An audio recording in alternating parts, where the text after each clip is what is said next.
So, how did my family and I end up in Crane when we've been down in Florida? Why did we end up in a town of 1,500 people, 1,600 at the time we got here? The whole story really is kind of amazing.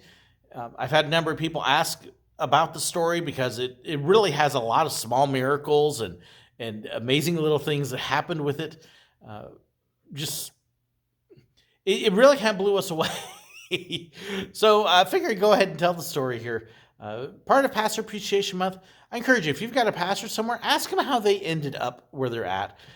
The stories of how many pastors and ministers and priests got to where they're at, there's a lot of really neat stories out there. So ask them at some point. You'll probably find there's something neat. At the time, my two kids were in high school.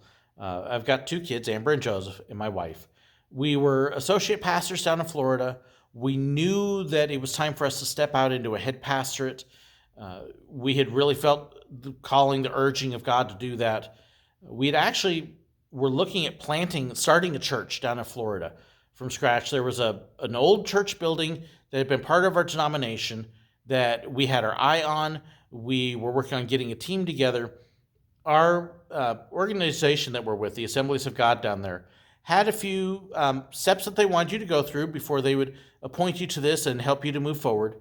And we just ran into a series of roadblocks. We couldn't get a certain test scheduled no matter what we did. I mean, we went through a year trying to get an opening to be able to take this test, and we couldn't get anybody to offer the test or give it to us, or just odd stuff. And not anything I really point a finger at anybody for it. We just couldn't get this thing to happen. They said that they needed it done, but they hadn't done it with anybody yet, and so they didn't know how to do it. And we're kind of going, well, somebody's got to step up. The area where we were looking at planning the church to, we had another minister there that we needed to work with that, for lack of a better way to put it, he didn't want another church opening down the road from his church. And so he wouldn't answer calls, he wouldn't reply, he wouldn't get back to me. When I needed something signed, he wouldn't do it. Pastors are human, and he was looking at competition, I guess. I ain't that much competition. But so we ran into those two roadblocks, and it became pretty apparent that between the two situations, between the one pastor even when I personally walked up to him and said, hey, here I am, could you please do this? Well, let me talk to you later. And then he would avoid me like the plague.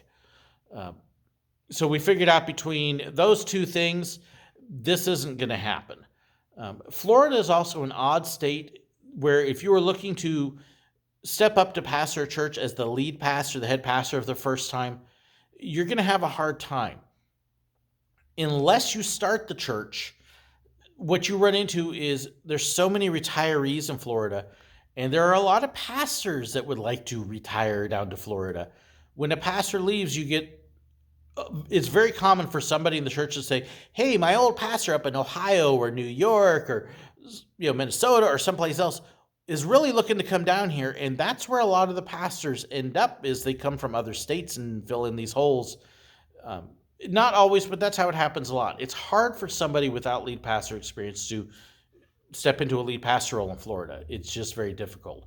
So it became very obvious to us after a year of trying this, going through everything, there's a deal they have called Church Planning Boot Camp. We were one of the very first ones in Florida to go through that, to critique the process and also to learn so we could start a church. I don't think there was one couple in our group who was already pastoring a church up in Missouri. Other than that, I don't think there was anybody in our group that ever got into planning a church because of the same kind of roadblocks we had.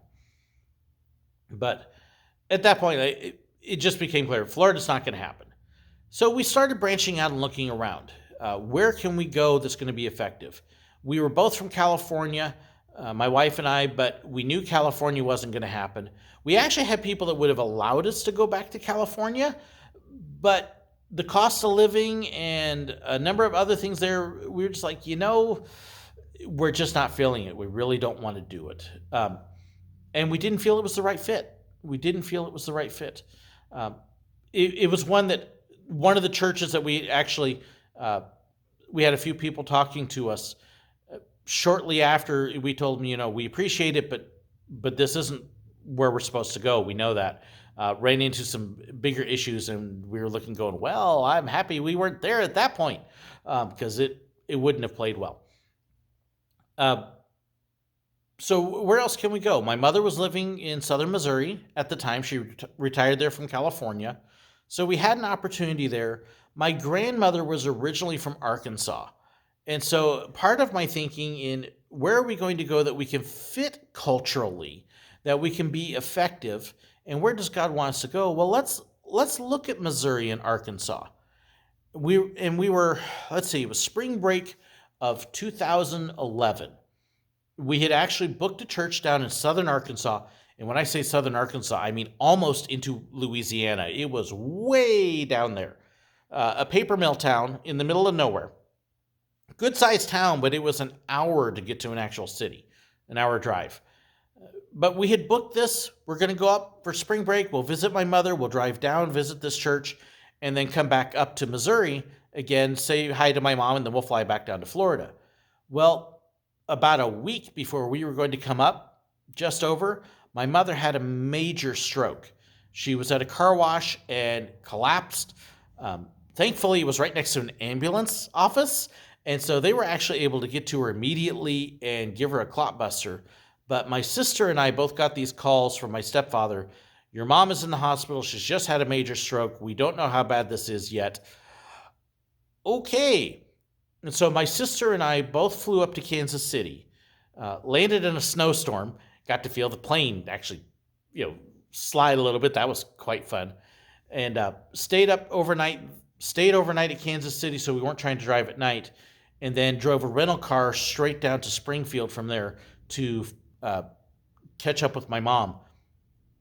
Walked into the emergency room, or the room that she was in, and my mom looks up and goes, "Hi!" That clot buster she gave her, basically, she was fine. Didn't have any issues. They got it so quick that it basically killed the whole thing right away, which was amazing. So she was fine. But at that point, I'm up here. We're up here for a couple days before my sister was going to fly back out. And I'm like, why am I going to fly back home to Florida to come back up here again 2 days later? That's kind of silly. So let me just stay here, stayed at my mom's house, and let me just start poking around and making phone calls. So I actually started calling a number of the regional officials here in southern Missouri. Hey, I'm here from Florida. We've been looking to step into a pastorate. We're trying to see what's out there. Can I talk to you and see what opportunities there might be? And ended up talking to a gentleman in Springfield named Ted, who said, "Oh, sure, let me meet you for lunch." And so I actually met him for lunch at Arby's on a Thursday, I believe it was. And we sat down and he says, "Well, I know about this little church down in Crane that they're looking for somebody. They may be interested. We can get a hold of them. Are you free Sunday?" And at this point, my family was flying back up. And I was like, well, this Sunday, we're actually going to be down in Arkansas preaching 2 services down there. He says, well, let's talk to the interim pastor there and let's see what we can do. And so on that Thursday, we called up, talked to the interim pastor, and he said, well, let me talk to him. Maybe we can move the Sunday evening service to Monday evening, and then you can get back up here. Okay. So they make the phone calls. The church says, sure, sounds good. We got an opportunity. Let's have them come up. So they actually moved their Sunday night to Monday for us. So that way we could come up and we could preach and check out the church in the town. This is interesting. At this point, thanked him very much. Got along great with Ted. He and I are actually still good friends. But the kids came up, and my kids, being high school, they said, okay, Dad, we've made a couple prayer requests for God. We've asked God that here's what we would like God to do, so that way we know this is where we're supposed to go. Now, I don't encourage prayers like these. We call them Gideon's fleece, and God doesn't always respond to these things, okay? But in their case, their innocent faith at the time, they were old enough, they knew better, but my daughter said, I just want somebody to say something about cheese. What? I mean, just an off-the-wall, crazy, nobody's going to be talking about cheese just randomly. And then my son, we've been in Florida. We lived in Southern California before that. He's like, I want it to snow. If this is where we're supposed to be, make it snow. And I had looked at the weather report, and down in Arkansas, spring day, there's a front going to come through, but it wasn't going to drop any more than into the 40s. There's no chance of snow. Zip. Not happening. So I'm like, guys, those are nice prayers. I'm sure that God is blessed by them, but please don't be upset if they don't happen. Hopefully God will speak to us another way. We went down to Arkansas, drove into the town, and it was just one of those things that as soon as we drove into the town, we knew this isn't it. The church put us up at the better hotel in town, which had furniture that was falling apart. And there was just a number of things that, oh my goodness. We walked into the church and it was all dark wood. Big church, but had about 30 or 40 people there. Very dark wood. I mean, it was almost depressing walking in. And if you know me, I'm a technophile. I love technology. And one of the conversations that we had there was a lady who was like, and I'm so happy we don't need that internet or those newfangled songs or any movies in our church. We've got our hymnals and that's good enough for me. And I'm going, you've got no internet in the church? They had an old projector where you put the little clear plastic sleeves on it. That was their projector. No computer in the church. Very basic sound system. And I was just looking going, this isn't going to work. I don't work that way. I use the internet and computers and I bring in stuff and project it. And it was very obvious I was not going to be a fit for these people. Wonderful people, but I was the wrong person for them. And I hope and pray that they found the right person for them, but I wasn't it. I was not going to go in a direction they wanted to go. So, and it's nothing wrong with that direction they wanted to go. It's just not me. All right. So we're going to drive back up to Missouri again. We're going to try out at the church. We'll see what happens. Well, as we're driving up, I get a phone call from Ted again. Hey, the secretary at the office, one of the main officials in the state, wants to meet you. Can you get up here before he leaves for the day?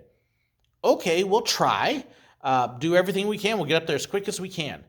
We end up driving through this major front of thunderstorms.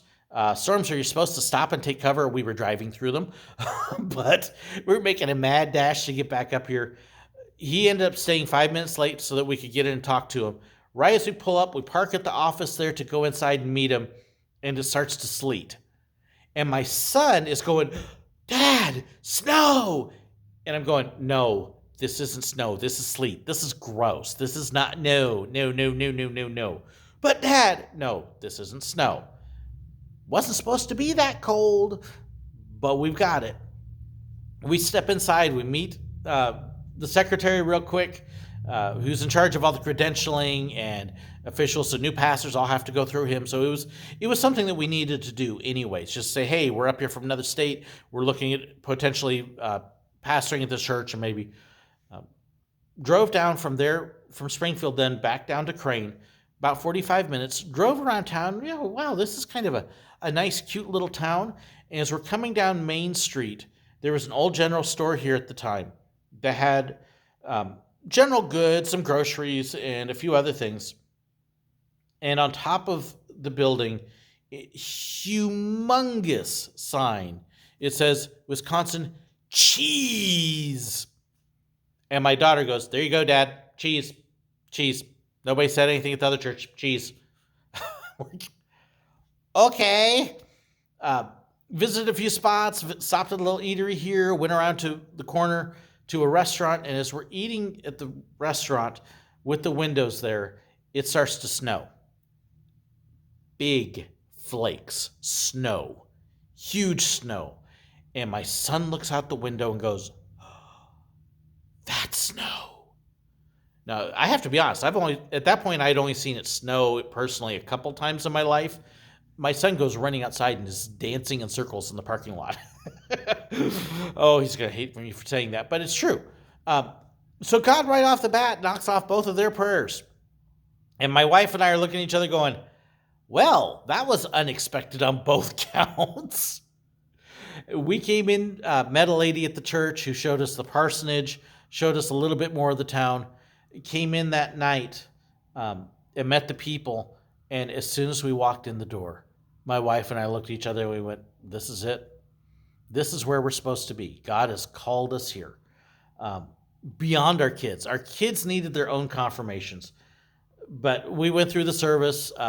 We preached, we praised with them, stepped out of the room so that they could have a conference. Um, and they said, yep, we agree. And at that point, I also talked to Ted again, who's really the one who was appointing the pastor. And he says, yes, we've all agreed up here that you're it. So I got both of them agreeing. We literally went from Thursday, we've got nothing, to Monday, I'm the pastor. It doesn't happen that fast. It's usually a months long process. And we did it in less than a week. That was the end of March. Went down to Florida, packed up some stuff immediately so I could get up here. And my very first day was April 1st. We still joke, who was the bigger fool, me or the church? But that's how we ended up in Crane. God opening doors that we didn't expect and putting us where he wanted us to be. So excited to be here. We love this town. We love the place still and believe that God's got some great things in store for it, in store for us as well as for Crane. So there we go. That's how we got here. Ask your pastor, has God led you someplace amazing like that? I'd love to hear your stories. Don't forget to share them. If you've got questions, share them below too. Love to hear from you. Thanks so much for watching. God bless.